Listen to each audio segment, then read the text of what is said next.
That self-help journey, that discovery journey was wild, man. It was one of the best things I've ever done. And there's a lot of people who I've met again, and they're like, you're a completely different person than you were then.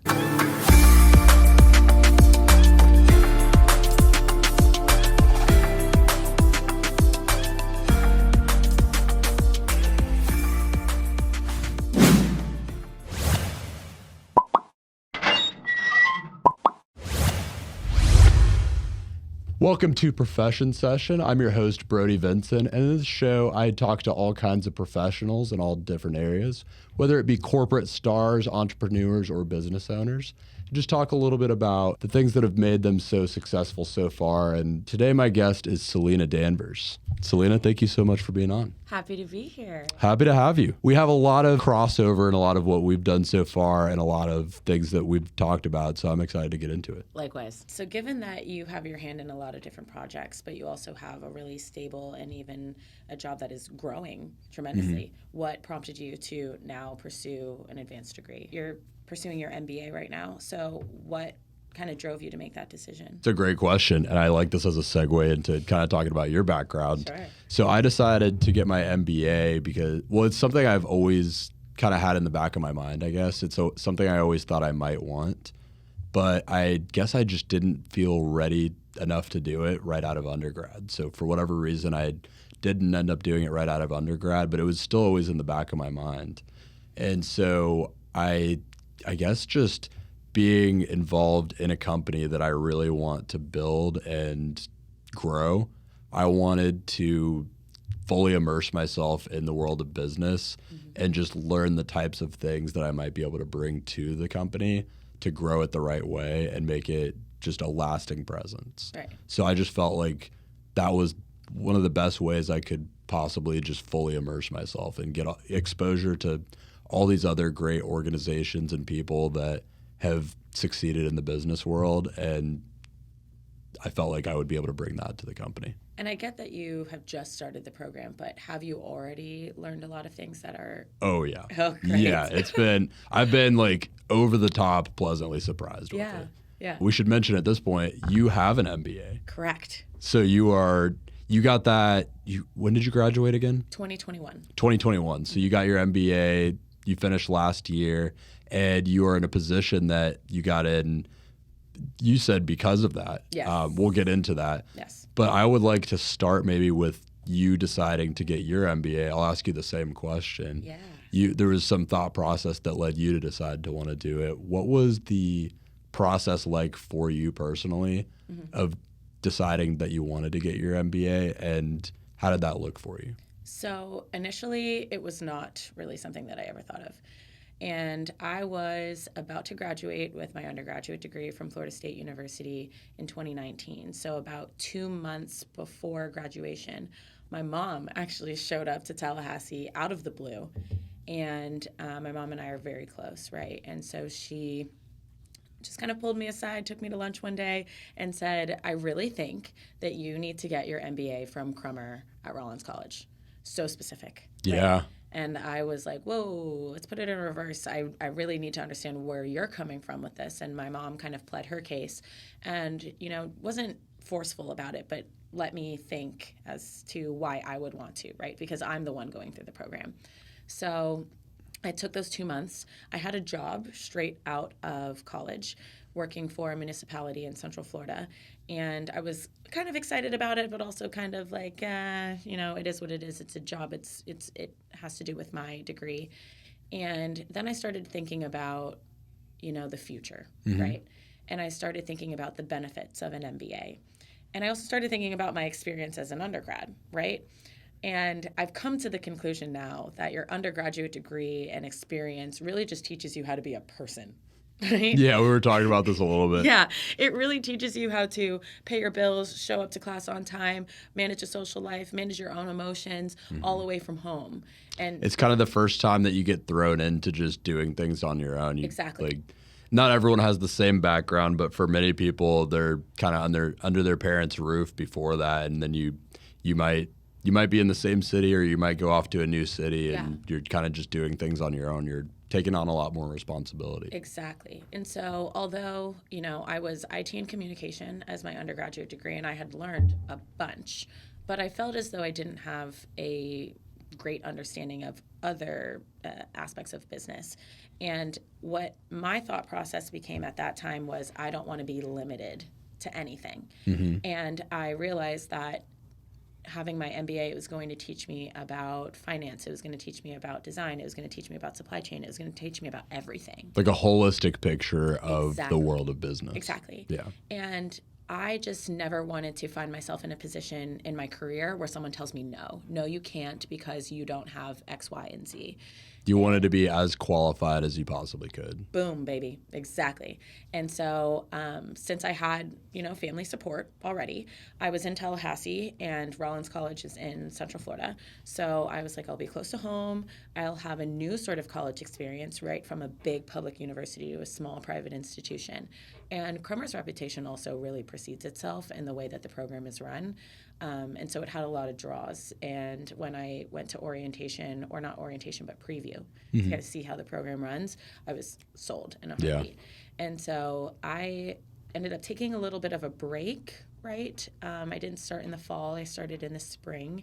And I worked at a restaurant in the meantime, but I was strategic with that as well. I decided to take a job at a restaurant in Winter Park so that I was familiar with the area, I was familiar with the people, and that I could maybe even meet people who were in the program or could give me some sort of idea of how it was going to run prior to actually getting there.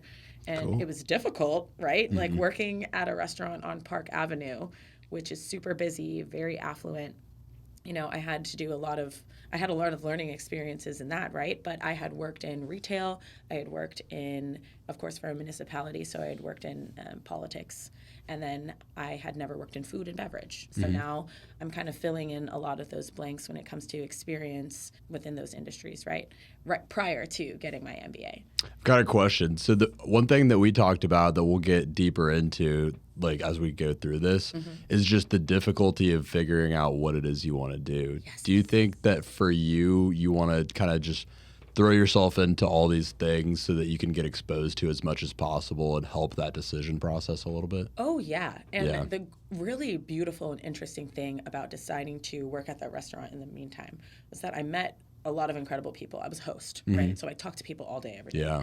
And it was a very popular restaurant. And I had one gentleman that came up to me or he was sitting at the bar counter, and he said, you've got to figure out what you don't want to do before you figure out what you do want to do.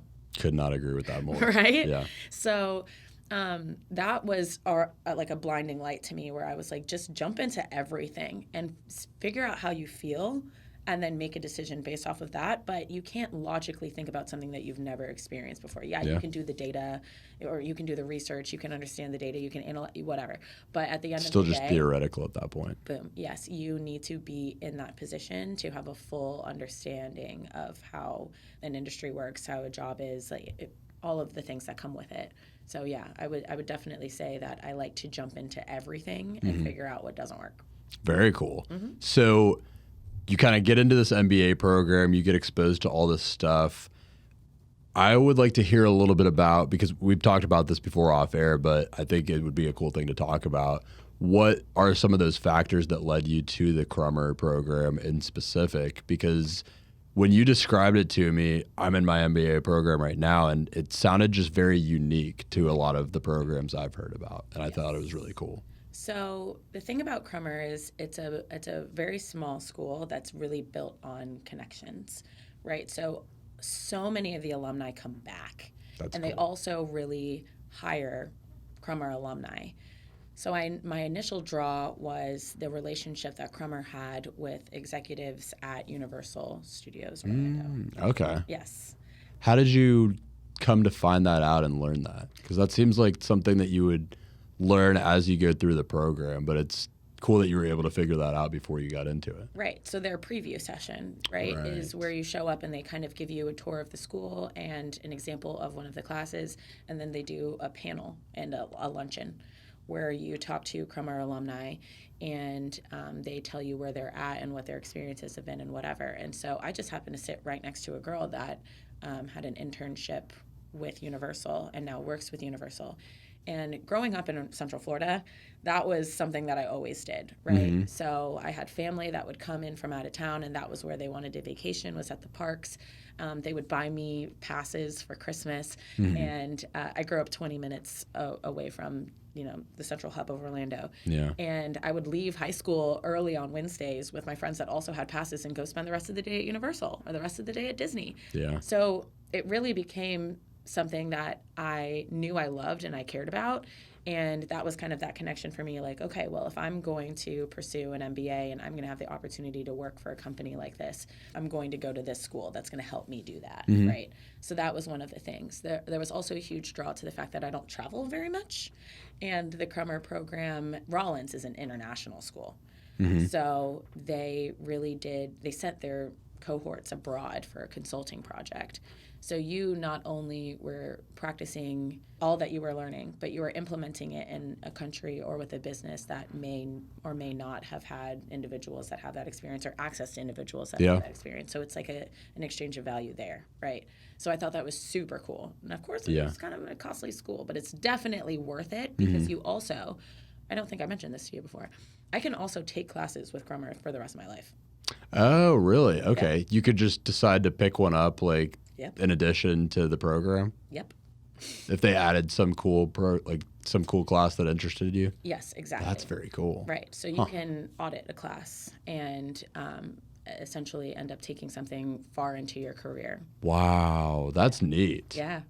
Wow. That's quite the benefit, actually. Yeah. Yeah, I went, and I think they're open right now. I have to look at them again, but I did it previously, and they were all filled up immediately, as you would imagine. So you wouldn't necessarily be graded, but you would probably be in classes with the cohorts that are actively pursuing their MBA. Wow. So there were so many benefits of deciding to go that route, and I'm really glad that I did. Yeah. So you get that program under your belt, and were there any kind of hallmark moments going through the program that really stood out to you? I know we talked a little bit about you had a favorite professor that we were talking about a little bit, but what were some of the things that kind of reaffirmed that decision along the way that kind of gave context to you just feeling like, oh, I made the right decision doing this? So, let's see. I would say that I took a very different approach to my MBA program than I did my undergrad, where I understood the weight of what I was doing. And if I had tried my absolute hardest, what it could potentially bring into my life. Yeah. So I made a point to really be really attentive in all of my classes and get to know my professors on a much more personal level. And through that, I ended up getting a graduate assistantship, right? Which was cool because I got paid, and I also got to claim GA, and I got to know the professors that... you get to get immersed more, too. Right. But the route that I ended up taking, rather than what other graduate assistants ended up taking, was that I was working with a particular program run through the college, supported by the college. And that was the Global Links Initiative. So that is the organization that partners with other universities in developing nations. So we were partnered with previously Iraq, but a university in Calcutta, India, and another in Sao Paulo, Brazil. And so the entire purpose of that program was to kind of encourage female grassroots entrepreneurs in developing nations to grow their business. So cool. It like helping them find the resources to like take them further in that endeavor. Exactly. But the program was broken up into 3 phases. It was so unique, right? 3 phases. So the first phase was that we found a scholar at those universities that we were partnered with. And they came to Rollins, and they were there for maybe a semester or so, and they took classes through the Crummer program. They took classes at Rollins undergrad. They fully immersed themselves in the kind of American private university experience. And then they ended up going back to their respective universities, and they taught a course on entrepreneurship and what they learned. Okay. Yeah, so now they have a class of 30-some students at these universities, and part of the course for them was to find female entrepreneurs in their area and help them grow their business through marketing, through understanding their product, through sourcing, like anything that they could do to benefit this, whoever their chosen partner was, right? That's awesome. Right. So that was the second phase, is like now they are in their respective countries. Yes. Them going back and finding and starting to teach that course and starting to find them. Yes, exactly. So the students would, as part of their course, work with these entrepreneurs. And then their final presentation would be to just kind of say what they did and how it benefited the business.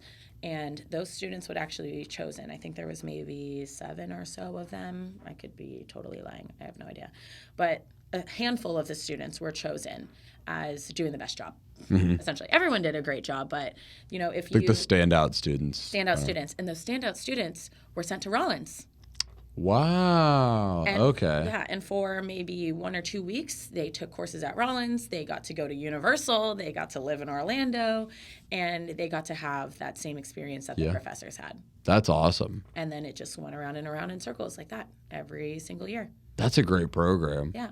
What are some of the things that you learned doing that, do you think? Well, so I ran their marketing, digital content, everything like that. So I got to really understand that there's some organizations and groups that become like a family, where the team that you bring on really makes the entire initiative run. Yeah. Right? So, for example, it's a smaller group, right? You guys are all super involved, really dedicated to the cause. And that alone is what drives the success of the program. And so it was a really beautiful thing to see and to connect with these women and men, right, that wanted to be a part of this initiative, that knew how much it benefited the community that they lived in, right? Because now there's other people who are becoming so self-sufficient that are now creating businesses where they probably wouldn't have had the knowledge or the resources to do so beforehand. And therefore that benefits their community that they live in. It was like one of the coolest things that I'd ever seen. And so I kind of ran all of the marketing there. The webinars that we created a lot of webinars where we brought people in to kind of discuss topics that they were, super well versed in. And it was a great experience. And there were so many things that I did within just the Global Links Initiative outside of my actual graduate program. And one of those things, too, I did a leadership project, which was essentially taking their entire digital presence and flipping it upside down and changing it to reflect the times, because I was also doing grad school in 2020. Yeah, that's another thing to talk about. Yeah. I want to zoom in on that point a little bit, though. The flipping it on its head, was that a decision that you made, or did they kind of bring you into that position to go after that initiative? It was both. So when I joined, I started my grad program in January of 2020. March of 2020, the whole world collapsed, right? So now I had already been hired. Now they were looking at me going, all right, what do we do now that we cannot run this program the way it's supposed to be run? Yeah. We can't bring people from other countries here. We can't go there. And so how do we now let this program run the way that it does, have the same amount of value, but in a completely different environment? You have to take it to the digital world, basically. Exactly. So the first step was I just redid the entire website, because that, of course, is the place where people go to learn about it, where we were sending people to kind of apply and see what we had done in the past. There was no central hub of information for the program. Yeah. So I decided to take it off of WordPress, put it onto Squarespace, because I knew that my position was going to be... I like Squarespace so much more. Love Squarespace, man. It's great. This goes back to something we were kind of talking about off air.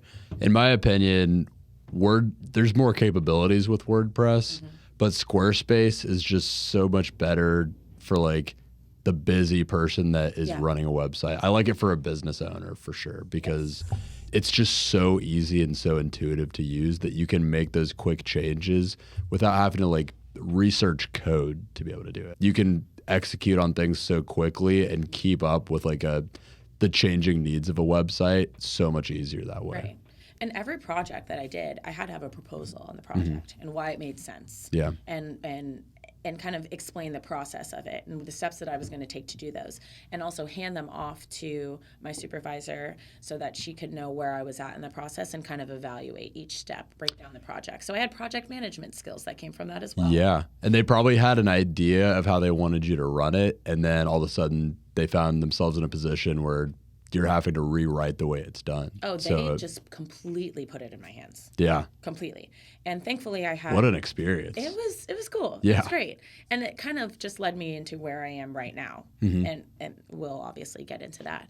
But the website, that was like one of the first sites because I knew I'm a graduate assistant. I'm going to leave. So there may be someone else who comes into my position that needs something that's far more user-friendly like Squarespace. Exactly. So that was one of the first steps. And then we were like, how do we continually connect with our audience? And that's when we started the webinar series. So initially, we had just taken videos and kind of clips of the presentations that students were giving in Brazil. We were in Brazil at that time. And posting that to our website, our Instagram, our YouTube channel. They didn't have a YouTube channel beforehand either. Those were all things that I had to pull in a proposal of how we were going to increase our digital footprint and continue to drive the program through 2020. As many platforms as possible. Absolutely. That's the way to do it. And so then it became a webinar series of us finding guests that, you know, would be able to educate our audience on things that you would learn in the classes if you were here or if the classes were in their respective countries, right? And so that was another thing is like finding guests, figuring out how it's going to run smoothly and professionally, which you do a really great job at, by the way. Thank you. No, you're welcome. But I didn't have any of that experience, so it was like a huge learning lesson. You're just thrown into it, yeah. Yes, on top of being in a full-time MBA program that is now virtual. Yeah. Yeah.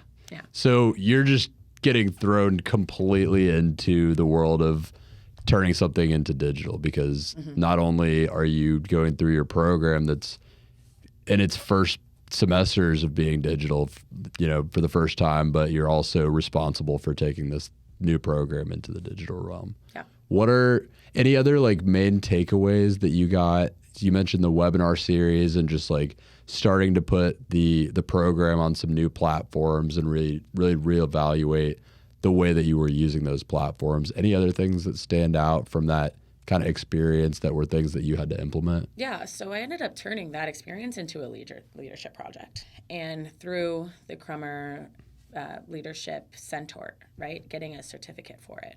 And in order to receive the certificate, you needed to conduct the project. You had to have 2 interviews with, or not interviews, but sessions with professionals that they chose. I happened to choose an industrial psychologist? I didn't know that was a thing.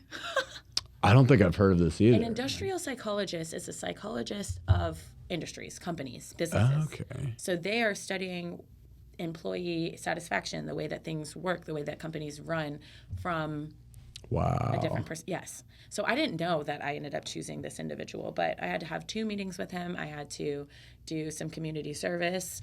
So it's a long-winded thing for you to get the certificate, and then you have to obviously give a presentation about the entire thing. And so meeting with that industrial psychologist sounds fascinating. He really brought to light the fact that I needed to do more self-discovery and understand myself a little bit more, which I think there's a lot of people who, you know, pour so much into their career that they never figure out who they are. And there's a lot of people that just know who they are so much and know that they don't want to be in the confines of a specific career path or a journey that most people take. And so, but it's a combination of the both. Has to be, right? Yes, that leads you to success. And so for me, that was one of my biggest takeaways. So yes, I was learning all of these new technical abilities, the way to think outside of the box given my scenario, but then through my leadership project, right? Now I'm growing as a human being, I'm growing as a person. And that really jump-started my journey into figuring out where I wanted to go post-graduation. Right. Because now I'm combining all that I learned in school and now all that I've learned about myself. And you have to decide what that career is going to be. Oh, yeah. So how did that look at first? Did that start before or after you graduated, would That you say? started before I graduated. So Smart. yes. So this leadership project essentially took my entire fall semester. And around maybe November of 2020, I had kind of this idea of exactly what kind of person I was and what I wanted to do. And I then decided to take the relationships that I had with my professors and go to lunch with them or go on a walk with them. That's smart. And ask them about, where they think I should go, or what do you think is the next steps into finding a long-term career path. I want to probe on that a little bit. What did some of those questions look like? Was it kind of like, or some of those conversations look like? What was it kind of you bringing up what you thought were your unique strengths and like things that you might be able to bring to a career, and just like trying to get some context around like what opportunities might fit with that? Well, so it was a very natural conversation. I didn't necessarily go into it saying, okay, I want to get X, Y, and Z out of this professor. It was, I want to bond with this professor, and I would like the conversation to flow in a manner that I have a bunch of takeaways after I leave. Yeah. And you just wanted to learn something from them, basically. Yes, yeah. Exactly. And I had some professors that reached out to me to have lunch and dinner, which is really cool. Yeah. And because they were like, you are the person that shows up to our class every single day, on time, dressed well, asking questions. After class, you're asking questions. So we want to give you our knowledge. Yeah. And that is one of the biggest things that I will always tell people to do in school is like, what is the harm of being teacher's pet? Yeah. What is the harm? Sounds like it's only benefits. It really does. Like, so your peers don't look at, who cares about your peers? Yeah. Your professors are the people who have been there, who have done that, and are willing to pass that knowledge along to you if you are so deserving. Because, within their contract, they only have to teach you X, Y, and Z, but they probably have so much more knowledge that they can offer to you. Especially with MBA programs. Oh, yeah. That's been my experience so far, too. Like, the professors that I've had so far are mostly guys and girls that have had professional experiences that led them to want to teach. A lot of them were consultants of some kind for like different companies, maybe one company that they grew with for a while, or maybe a few different companies, at least in my experience, and they are incredibly knowledgeable about the business world. Yeah, exactly. It's a whole different level than undergrad. It really is.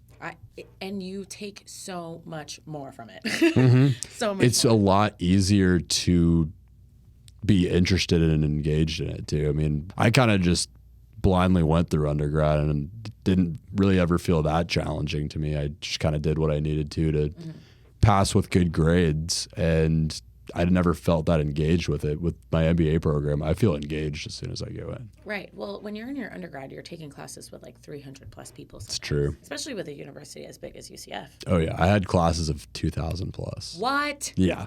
That should be illegal. It should be. It was ridiculous. It was like the first few classes in like the business program before you like actually get into your major classes. Yes. It's like the prereq types.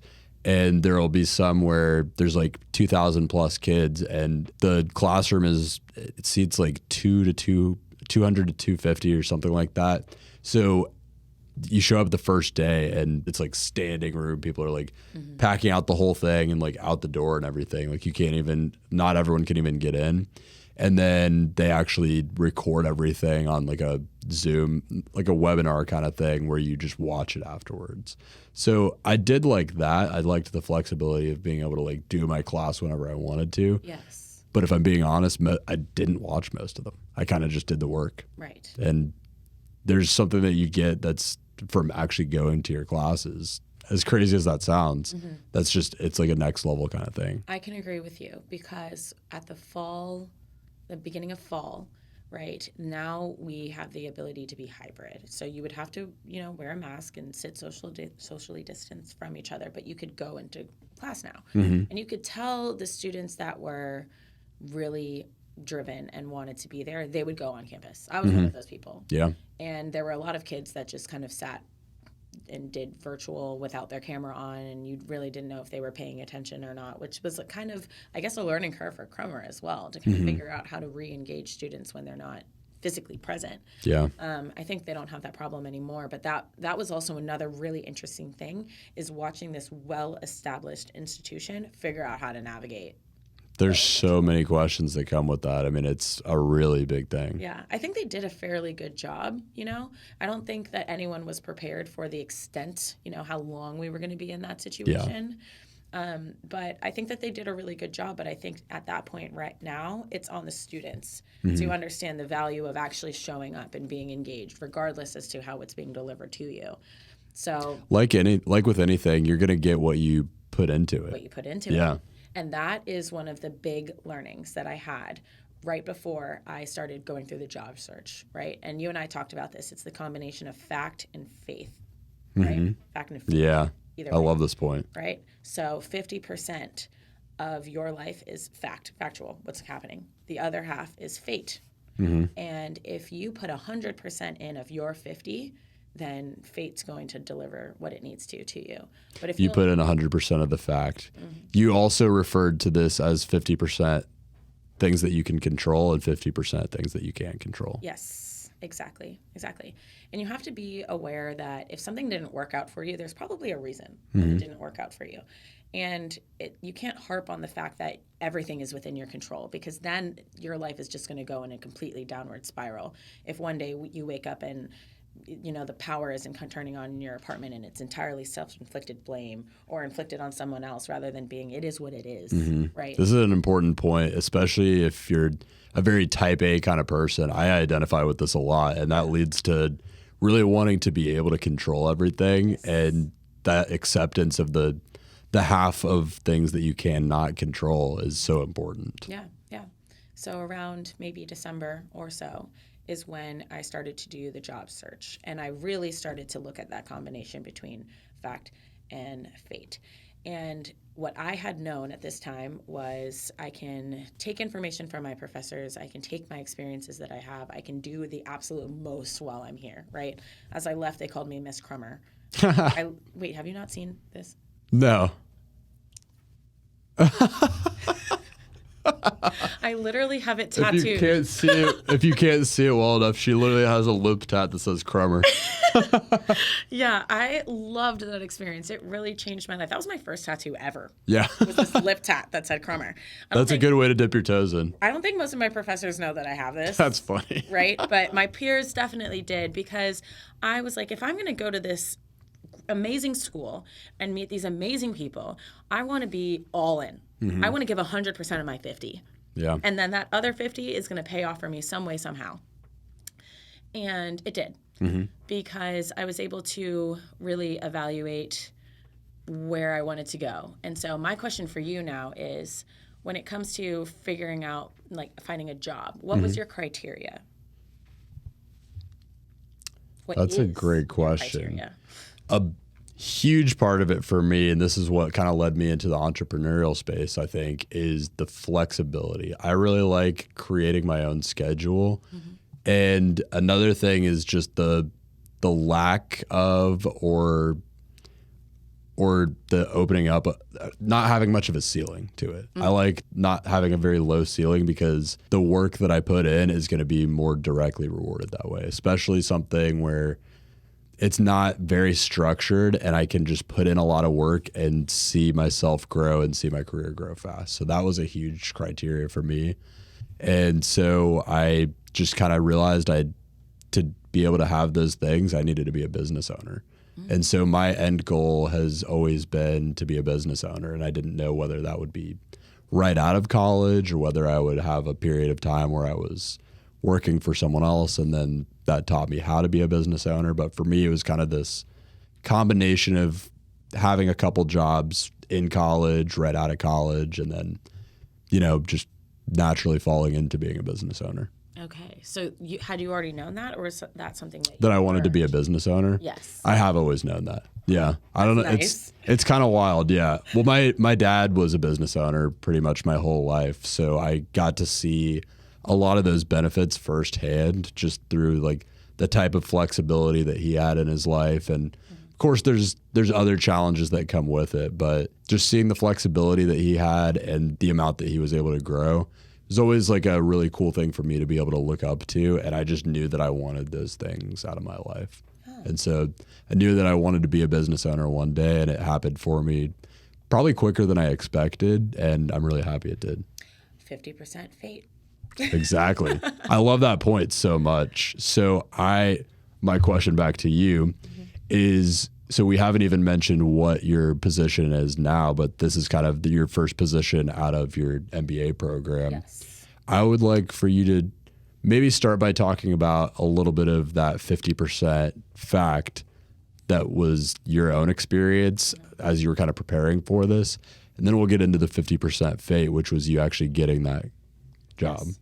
So I put in so much work into figuring out which company I wanted to work for, because as much as I, would love to have that similar entrepreneurial spirit that you do, which I think is, you're either an entrepreneur or you're not. I agree. Yeah. It's not for everyone. Exactly. It's not for everyone. And so I still, to this day, don't know if it's for me, but I am a very type A person and I like structure. And so I knew that I wanted to at least have experience with a large company. Yep. And so then I started to think about that. I was like, okay, large company that is in an industry that will never die, right? Because I'm in grad school during 2020. I'm watching that theme park thing that I want just completely go out the window. Yeah. And I'm watching. We talked about pivoting a lot. Yes. For you had to probably kind of accept that the theme park thing that you thought you wanted might not be the best thing for you. Sounds like at that time. At that time, for sure. So I was thinking about industry that'll never die. Okay, what could that potentially be? And a lot of those things that came up were supply chain, even though we're kind of having problems with supply chain right now. It was research. You could kind of blame anything on the supply chain right now. Right. Yeah. You really can. You really can't. And we were, and the thing is, in 2020, we weren't expecting it to go that route, right? So I immediately thought of research. I thought of things that are digital. I thought of digital payment, things like that. And so then I started thinking about, all right, given that I'm at this school that is really based on connections, what connections do I have to companies like this?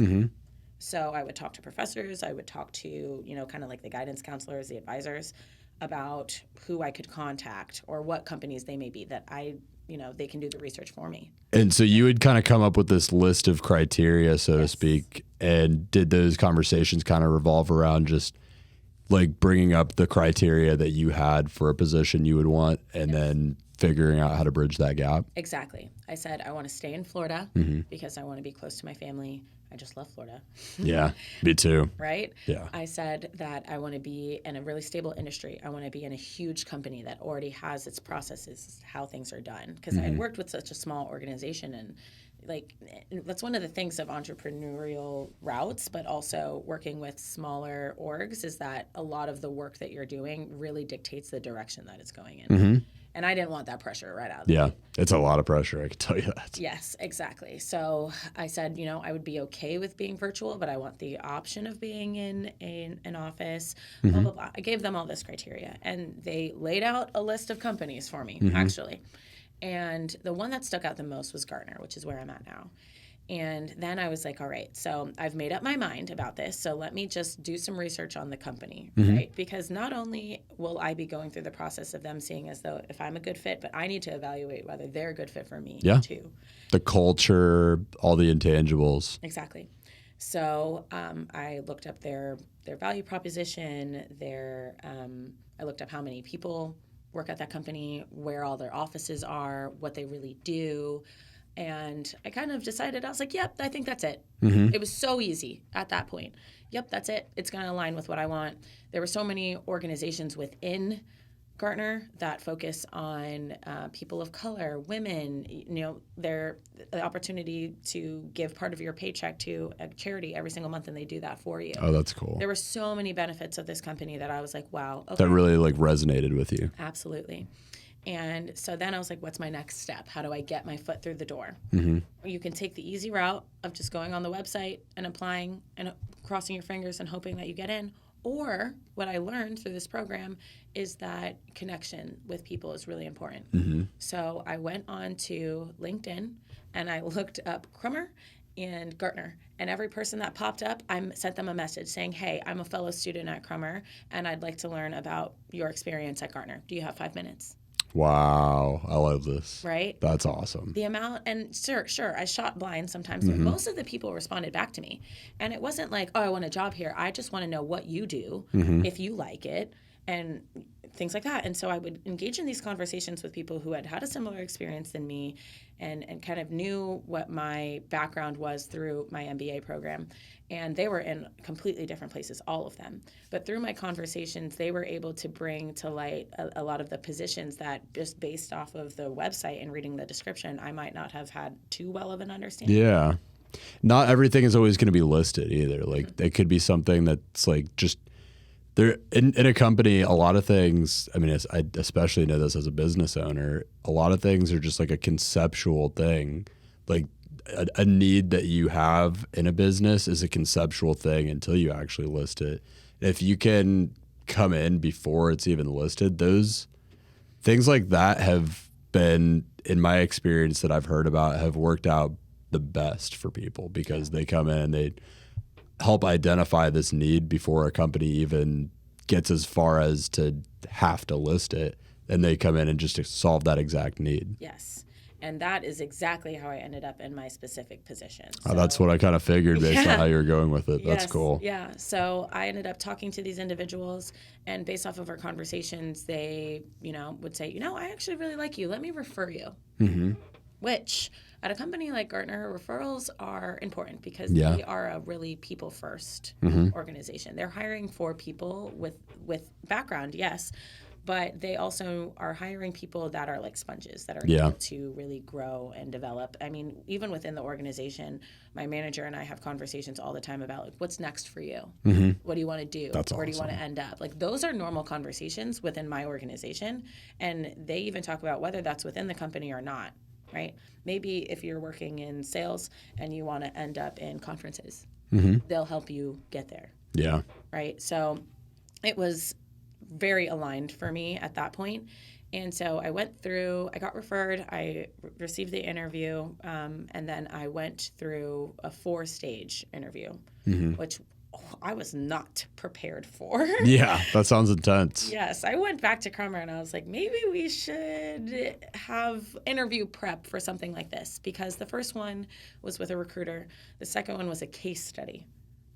Talk about that a little bit. How did that look? So that was, they had given me kind of prep through McKinsey and Company. It's like a consultant. Yeah, I think I've heard of that. Yes.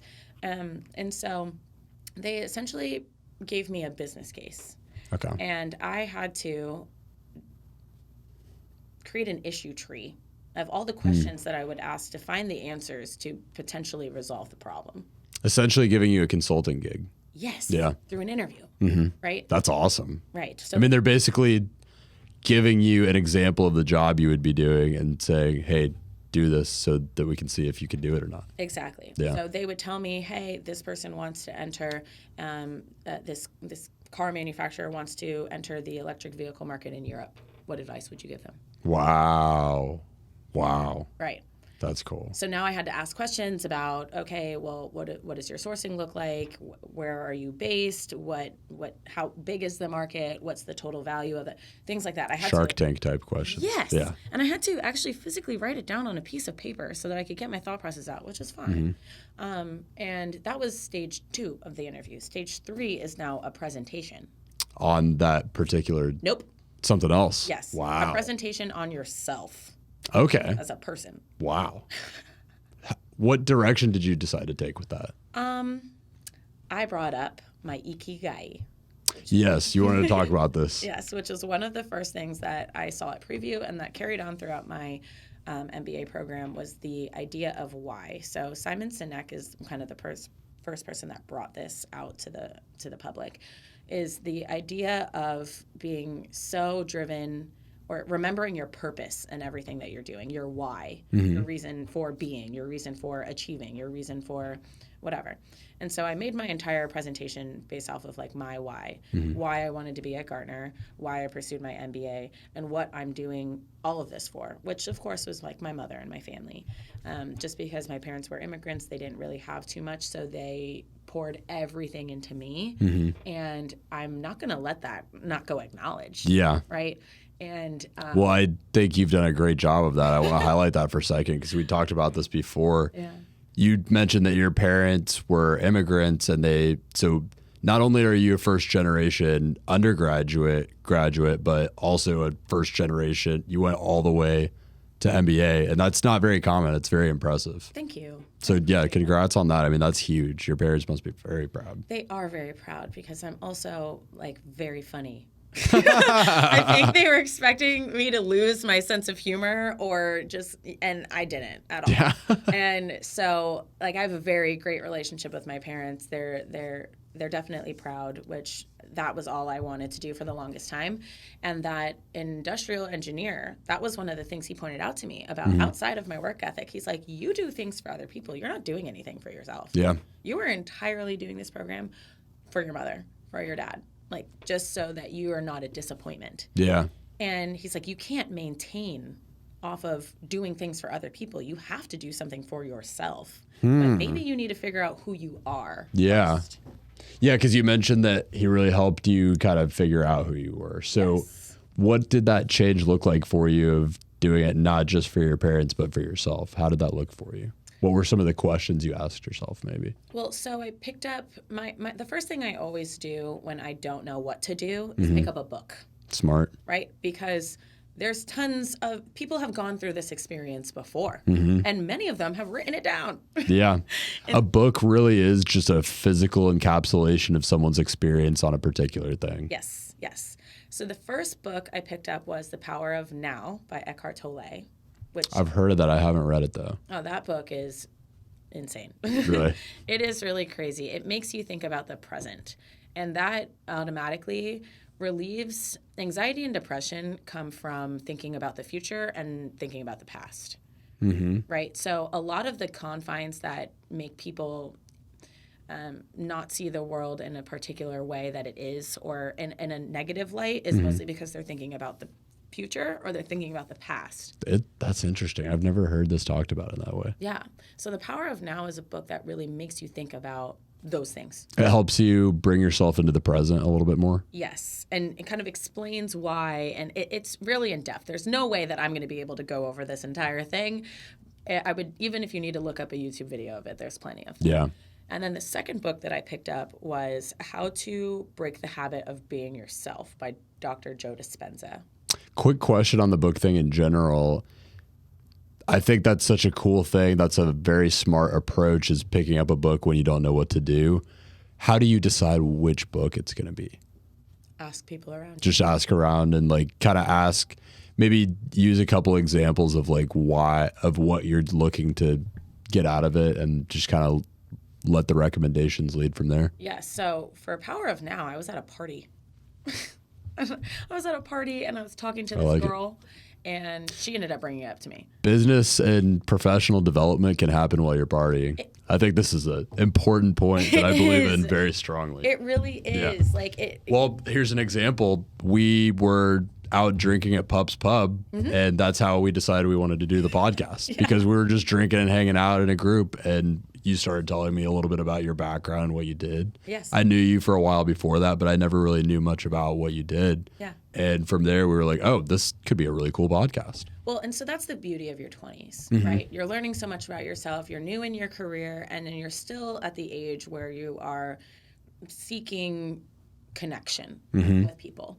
And most of the time, if you're in a metropolitan area like we are, right, it's through going out. And being at a bar, and then the next thing you know, you're talking to somebody, and you are now talking about your childhood and your past experiences, whatever, things like that. And those connections are the things that bring so much clarity into your life. Yeah. It doesn't necessarily need to be in a drinking environment, but I would say that it loosens people up a little It does. bit. It does. We had a couple drinks as we were getting into this podcast, and it's probably going to be very conducive to a lot of just easy conversation. Yes, exactly. And as much as I now really preach, alcohol's okay, it's cool. It doesn't need to be an everyday thing. Yeah, agreed. Yeah, But to kind of go back to the books, it was a combination of talking to other people and social media, believe it or not. All you have to write in social media is, how do I get rid of anxiety? How do I change the way I think?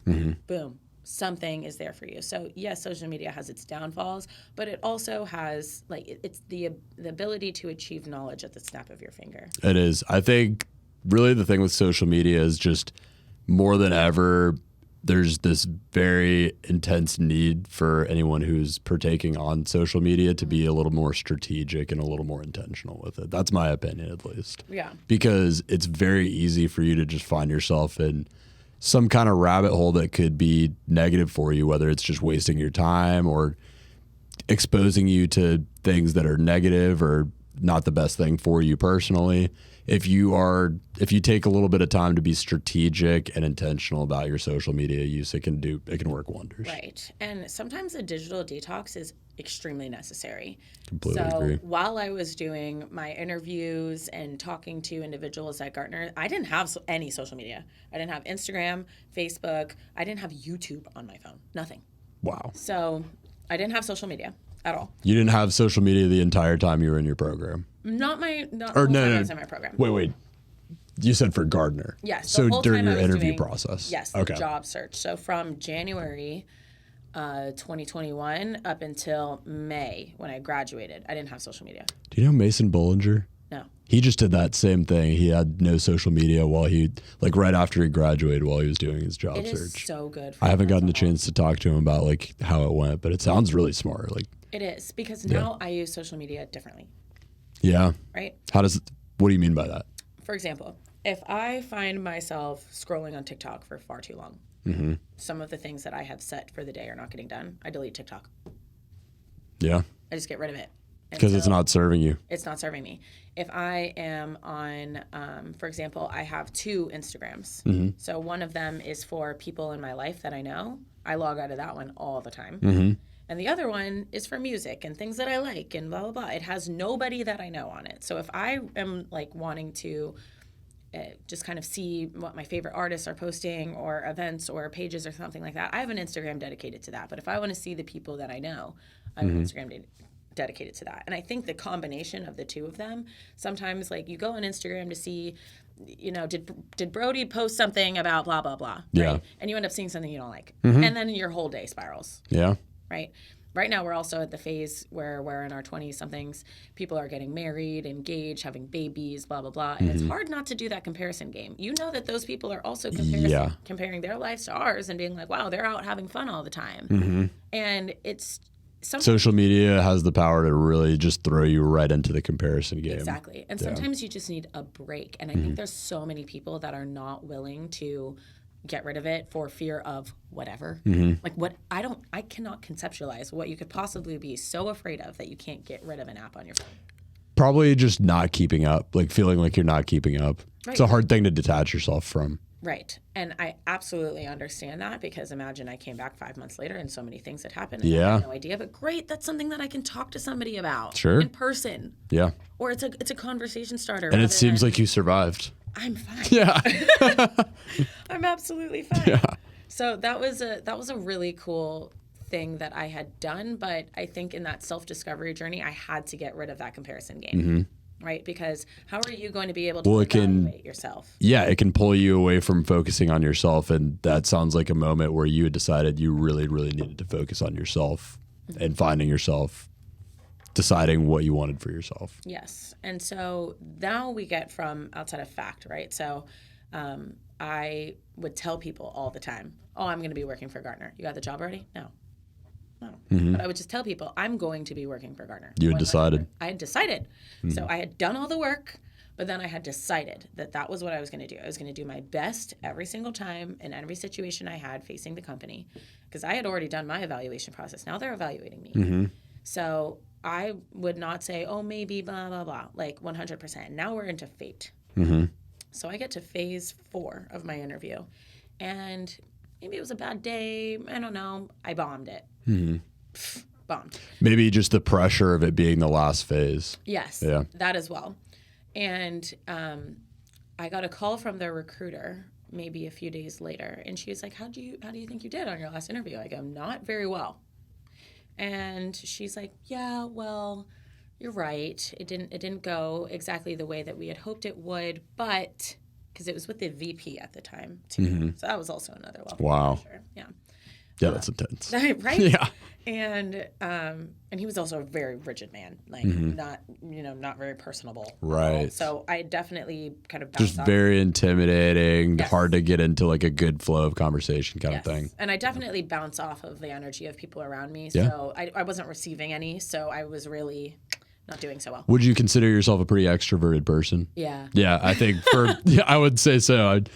I think for extroverted people, I consider myself a pretty extroverted person as well. I think people that are extroverted naturally, like you do just kind of vibe off of the energy of the people you're talking to a little bit. Yes. And it's an important thing to be cognizant of. Which I'd like to go into that in just one moment. But to wrap that up. To finish your point. I did get the job.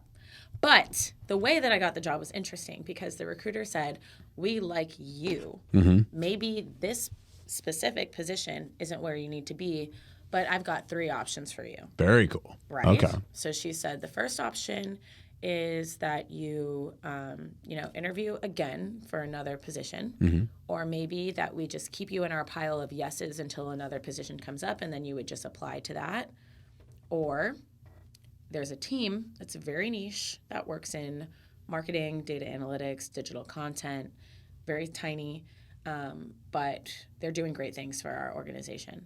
And I think you would be a good fit there.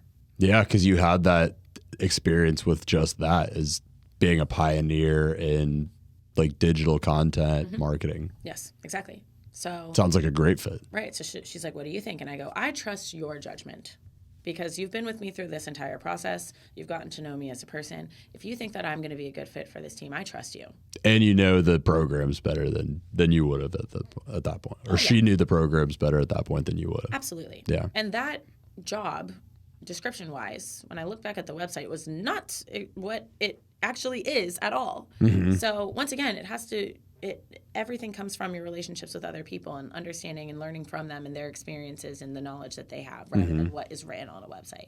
And a lot of the experience you get out of being at a job, especially probably with something small and niche like that, like similar to the thing we mentioned before, it's going to be what you put into it. So you can't really know what it's going to be until you get into it and start making it happen, make it your own. Yep, exactly. So ended up getting that job, and I've been with Gartner working in this group for as long as, until right now, to which I'll kind of go into details about that, but there was something else I was going to go back to. We were talking about being an extroverted person and how it's important to be cognizant of the fact that you kind of vibe off of the energies of the people you're talking to. Yes, but that's another And thing. I know you have a strong and interesting and unique perspective on everything. So I know you have one on this. Yeah. And what I could say about that is being an extroverted person is great, but you are a constant source of energy to everyone around you. And you need to replenish. Yep. So there's days where I look at people and I'm like, I'm not leaving my house. I'm not going anywhere because I need time alone. And I think that introverted people also need to kind of flip-flop that. And be dedicated to a time where you go out and you socialize. And you get to know people and you get outside your comfort zone. Because it's not, for me, if I were to spend time by myself, I would, previously in the past, I would wonder, what's wrong with me? Why isn't anyone around? Like, blah, blah, blah. Because I'm an extrovert that I wanted people around all the time. Yeah. And then when I was alone, it wasn't a time to refresh and replenish. It was like a self-infliction of why am I not doing this all the time. Yeah. But I also... Not the best intention that you could have for your time alone. Yes, exactly. So that was one of those things. That self-help journey, that discovery journey was wild, man. It was one of the best things I've ever done. And there's a lot of people who I've met again, right? I've known them in different phases of my life, and they're like, you're a completely different person than you were then. Wow. Yeah. Thankfully, they say far sounds more like, enjoyable. Yeah. I mean, that sounds like the hallmark of a good self-improvement journey is that you come out a different person for the improvement. Yes. Yeah, exactly. So in my current place that I'm in right now, right, with my job, so I don't know if I've gone into detail about exactly what I do. Not really. I was kind of like wanting to save that for now, talk about like the current. Yeah, I think it'd be good to talk about now and like that's your current day now is your kind of day to day with this job. So yes, let's start with, first week first month of the job? How did that look? Because it's like a whole new thing. Yes. Probably have to figure out. And you mentioned that it wasn't at all what it was described as. So what was it at first? What did it seem like to you? So in choosing a gigantic organization, I knew that they were going to have an academy, a training, which that was my first 2 weeks on the job. Yeah. You are in an academy with all the new hires, and they walk you through, what the company is, what the values are, how they run every aspect of the business, how they get you logged into everything. Yes, they get they send you your laptops, they send you your systems. Like, of course, we have a really protected system, so I have to log into a VPN on my phone every time I come in. Whatever. I had that with my old job, the Marriott job, because it was like all this protected data about, because a hotel chain is very competitive with other big hotel chains. So it was like 2-factor authentications, and there's like one of those authenticator apps where you have to have like different things stored. There's like a code that changes every 60 seconds. Yes. All that kind of stuff. Exactly. So my first 2 weeks, I was just kind of thrown into that. But since my team and my product was so niche, we weren't taught a lot about what I was doing in that academy. So they split the academy up into sales and services. And so I'm technically within the services realm. But what I do particularly is that if you want to license a Gartner report in any of your marketing campaigns, right? So we are the world's leading research company, and we just write about everything under the sun. Half is end users, so tech buyers, and the other half is tech sellers, and I work with tech sellers. And so if they want to use any of these reports in brand awareness, lead nurture, the pipeline acceleration, things of that sort, I help them choose the reports. I kind of create the links for them, and then I track the data behind it and help them calculate ROI, the cost of purchasing a license for any of these reports versus any closed business, any impact to your current leads, anything like that. So it's just really interesting for me to kind of merge what I had done before. Yeah. Because I wasn't necessarily bringing in leads through my Global Links experience, right? Yeah. But I was sort of pushing content out in various channels and figuring out what hit and what didn't and optimizing on my strategy there. And so that's a little more outbound. Exactly. Yeah. That is what I am doing with these organizations as well, but on one specific report. So they'll tell me about their entire campaigns, and I'm like, okay, where does this sit and where does this go? Rather than measuring the entire thing, I understand what they're doing, but now I'm focusing on one really expensive report that they have licensed. And so that's kind of what I do every single day.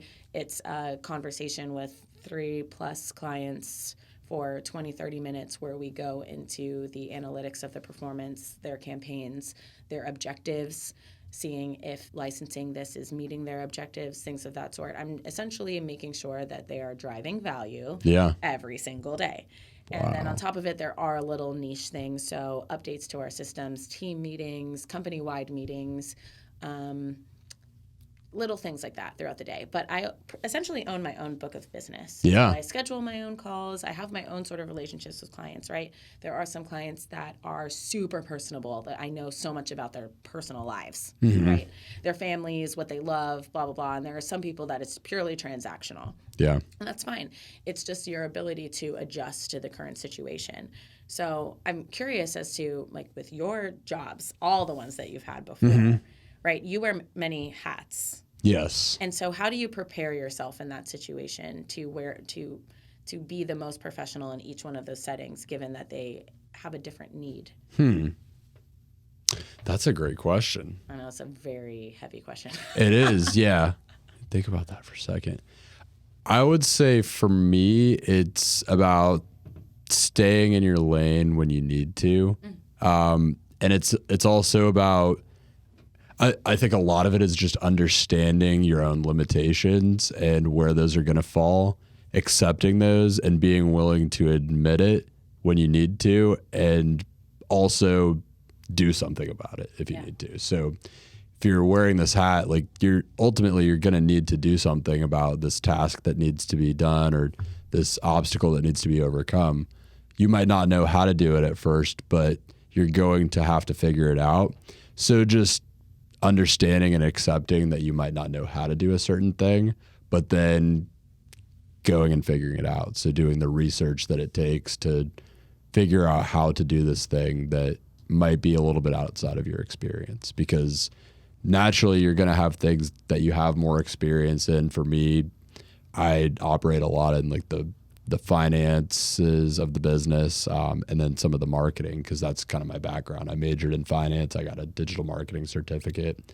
So that's kind of the background that I have. And then there's so many other little things with being a business owner, and it's my first big business that like pursuit that I've been in. So there's so many unknowns that I just have to accept. Well, I haven't experienced this before, so I have to go research how to do it. Yeah. I think that's a great approach, especially when it comes to future endeavors, right? So you and I had discussed about the fact that I'm so content with where I'm at right now, but I also know that there's more I'd like to do, and I just don't know what that is at the moment. But I think that's good advice to take, as to like kind of staying in your lane, but also figuring out what role you play in each of the endeavors that you take on. I guess I would call it, rather than staying in your lane, I guess I would call it understanding what lane you are in. Ah, I like that. Yeah, that understanding what lane you're in, because ultimately you're going to have to, if you wear a lot of hats, you're going to have to be in a lot of lanes. But understanding the lane that you're currently in and accepting that, but also deciding to go do the work to be able to wear those additional hats that are new hats for you. Yes. What new hats would you like to wear? I would like to wear, that's a great question. You're asking a lot of great questions. I know, you didn't think I was going to ask you anything. No, I feel like I'm the guest. It's cool though. I like this. I would say the new hats that I would like to wear are the kind of hats that you have to wear to be able to break plateaus in business growth. Okay. Because it's very easy in business to get caught up in, your day to day and just do what's been working so far, because if it's been working, it's going to keep working. Yeah. In most cases. Yeah. But I would like to figure out how to wear the hats of business owners that have figured out how to break those plateaus and break those kind of cycles and take their businesses to new levels. And do you know any individuals like that? I mean, you have them on your podcast for sure. Yeah, I have some of them on my podcast, and that helps a lot. And I also am an avid YouTube University kind of guy. So I am on YouTube all the freaking time. Like YouTube. And then I also, just social media wise, I follow a lot of the types of people that do that and try to just expose myself to as many possible examples of that as possible. So that I mean, every once in a while, one of them will hit, and it's an example that really has nothing to do with my business, but there's crossover. And I'm able to identify that crossover and bring that into my day-to-day. Yes. So what I love that you said about that is that you are constantly looking at those who are doing what you'd like to do or embodying what you'd like to embody. And then upon the opportunity of that arriving to you, right? Now, at least you can realize that it's an opportunity. Take that leap. Yep. And then kind of follow suit with what all those people that you've been watching have been doing. And it's the only way to do it. If you're trying to do something you haven't done before, you have to, it's like the thing that you mentioned with reading books, like picking up a book to figure out someone's experience of something they've done before so that you can bring that into your own life. Is you have to find someone that's done something before if you want to do it. Yes, exactly. So you had asked me, what's your future goal?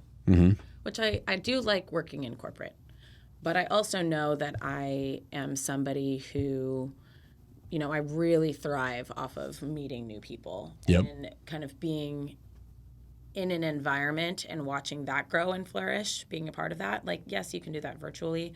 And yes, you can do that for like a big organization after some time, right?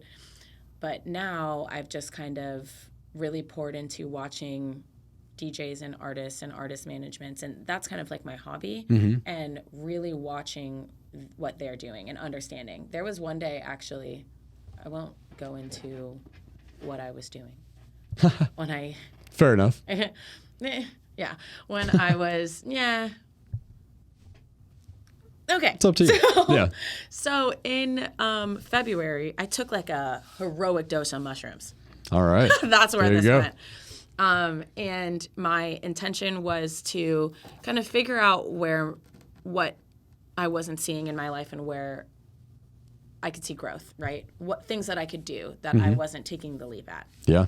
And I was drawing a picture and I was listening to Femhouse Radio.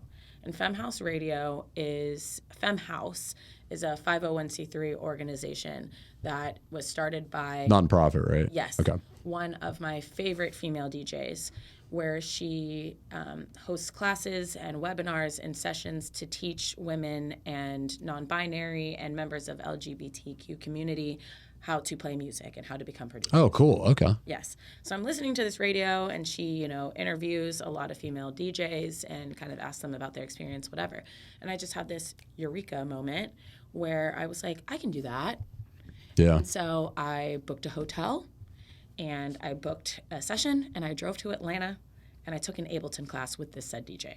Wow. Cool. Right?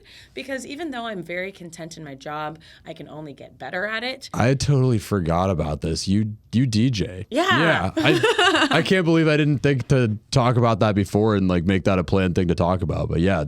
Right. So that was something that I picked up after I got the job. So I got the job, I moved into an apartment by myself, and obviously I was going through that learning curve of learning how to do the job. But then in my off time, I was like, what do I like to do?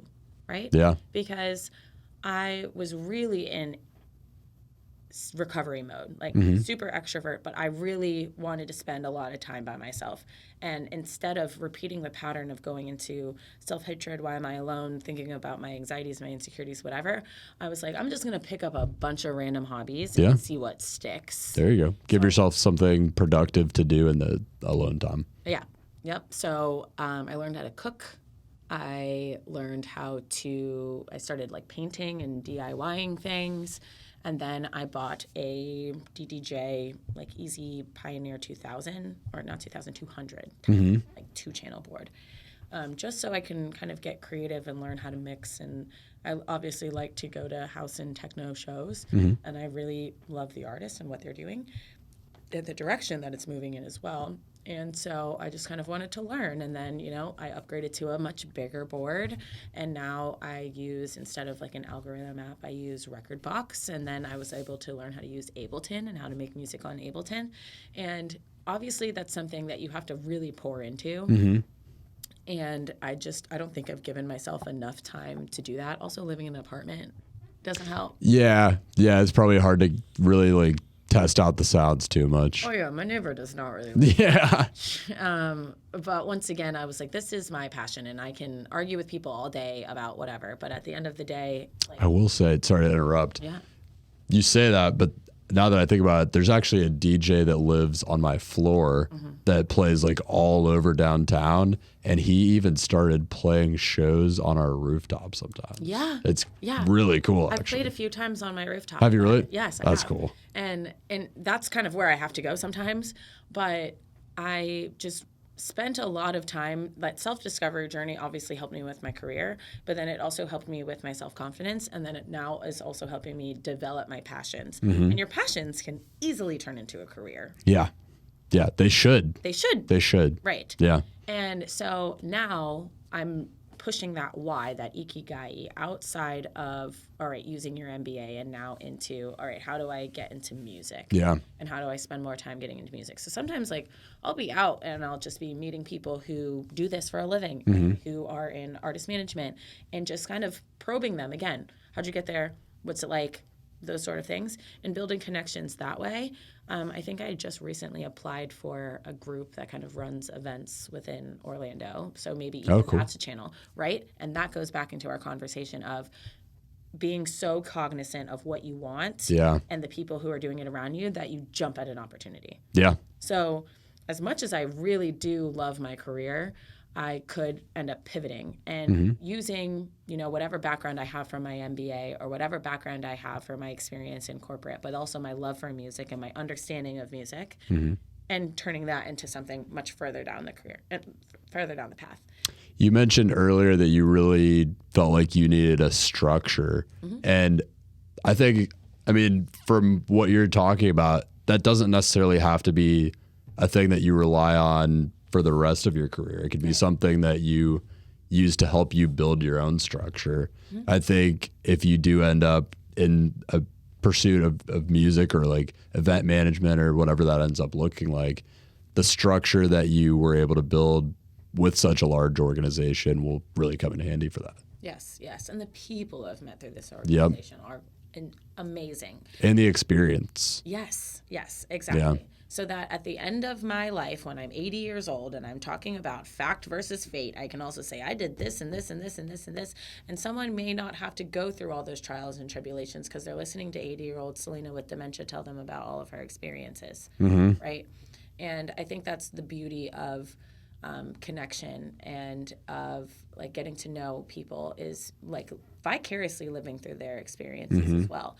It's actually my maintenance guy because of course I've befriended all of the people that work at my apartment.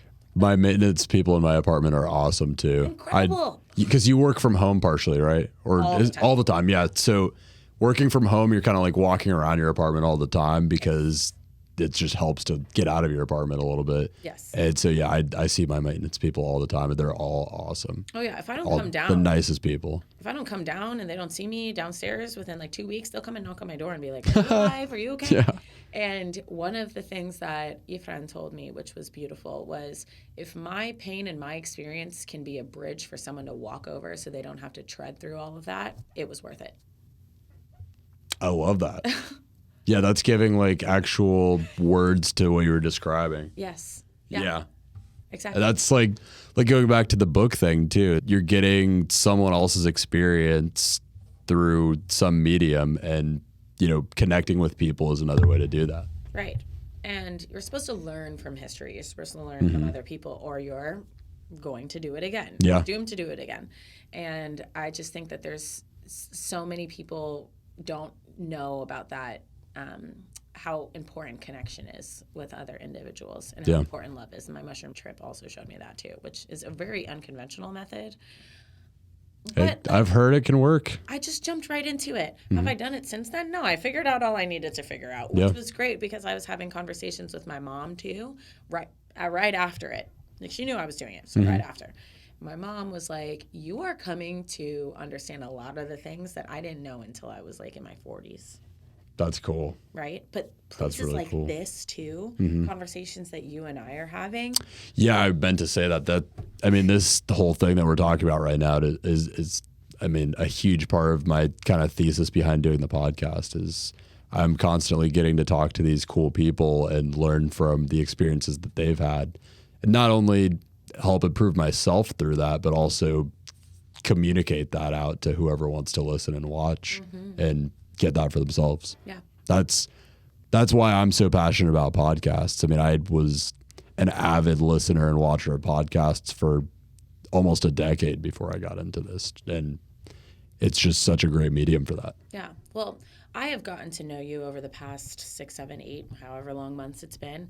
And I can tell that you're a very genuine person and that you love your friends so much. But now you are actually doing it for people outside of your physical reach.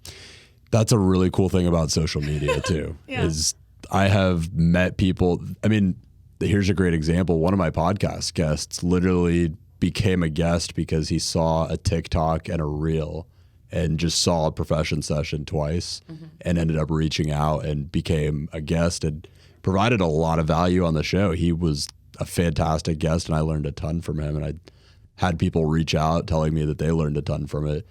And he just found me through social media. It's a really awesome medium for that. Yeah, you're doing great work, Brody. Oh, thank you. Yeah, you're welcome. Thank you.